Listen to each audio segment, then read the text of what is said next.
Souvent, j'entends des débats. Mais après, on va en reparler. Nous-mêmes ici, là, on se plaint souvent. Oui, très souvent, j'entends ça. Les étrangers nous ont pris notre terre. On n'est plus libre chez nous. On n'est plus à ce stade. Regardez vous-même. Aux États-Unis, on est tous fiers d'Obama. Obama est président des États-Unis. Quand il a fini, il va danser à ses parents au Kenya. Mais est-ce que les Américains lui ont dit qu'il n'est pas américain? Pendant combien de temps il était le président? Maintenant il va au Kenya. Il faut qu'on commence à réfléchir autrement, sinon on va tirer la Côte d'Ivoire dans un trou très profond. Et je crois que les Ivoiriens ont l'intelligence nécessaire pour transformer tout en leur faveur. Je n'en dirai pas plus, parce que c'est pas tout qu'on dit sur la place publique. Vous avez compris? Vous-même là, moi j'ai même un pied dans les plats souvent. Quand avant il y avait champ ici, on faisait café, cacao.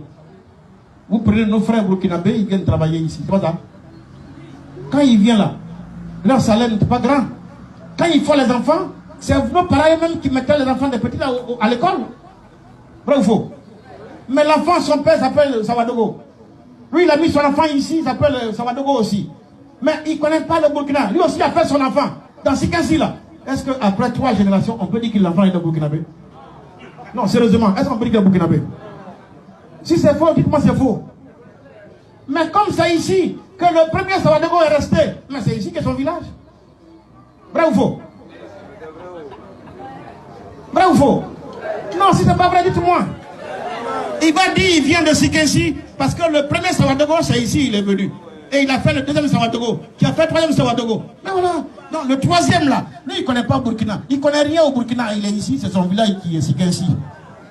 C'est son village. C'est son village. En ce moment, il ne fallait pas les faire venir ici.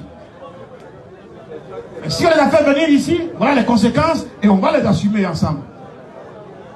Il faut qu'on apprenne à dire à nos parents la vérité, mais ça aussi, on doit le dire sans prendre fusil contre quelqu'un. C'est dans la paix, la concorde qu'on parle à nos parents. Et puis chacun comprend et puis on avance. Mais nos parents du village, ce n'est pas votre faute. Nous, dans notre culture, dans notre mentalité, on dit chez nous, on ne coupe pas une canne qui va te dépasser. Quelqu'un qui a travaillé dans mon champ ne peut pas être propriétaire de mon champ. C'est pas ça? Voilà. Maintenant, il faut qu'on explique à nos parents que, attention, les choses sont en train d'évoluer. Les choses sont en train d'évoluer. Les choses sont en train d'évoluer.